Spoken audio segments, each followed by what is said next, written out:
شروع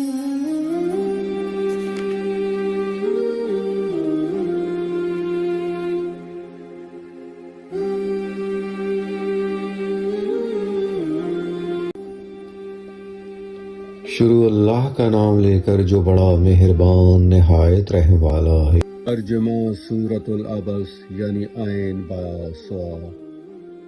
پیغمبر نے تیوری چڑھائی اور منہ پھیر لیا کہ ان کے پاس ایک نابینا آیا اور تم کو کیا خبر؟ شاید وہ پاکیزگی حاصل کرتا یا وہ سمجھ جاتا تو تمہارا سمجھانا اسے فائدہ دیتا۔ اب وہ جو پرواہ نہیں کرتا سو اس کی طرف سے تو تم توجہ کرتے ہو، حالانکہ اگر وہ سنورتے تو تم پر کچھ الزام نہیں۔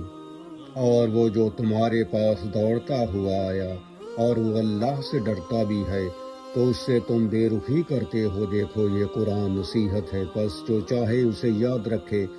قابل ادب ورقوں میں لکھا ہوا، جو بلند مقام پر رکھے ہوئے اور پاک ہیں، ایسے لکھنے والوں کے ہاتھوں میں ہے جو بلند مرتبہ اور نیکوکار ہیں۔ انسان مارا جائے یہ کیسا ناشکرا ہے۔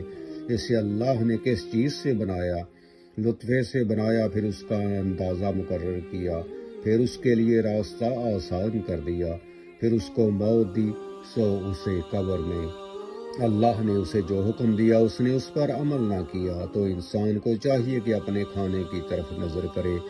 بے شک ہم ہی نے پانی برسایا، پھر ہم ہی نے زمین کو اچھی طرح پھاڑا، پھر ہم ہی نے اس میں اناج اگایا اور انگور اور ترکاری اور زیتون اور کھجوریں اور گھنے گھنے باغ اور میوے اور چارہ۔ یہ سب کچھ تمہارے اور تمہارے مویشیوں کے لیے بنایا۔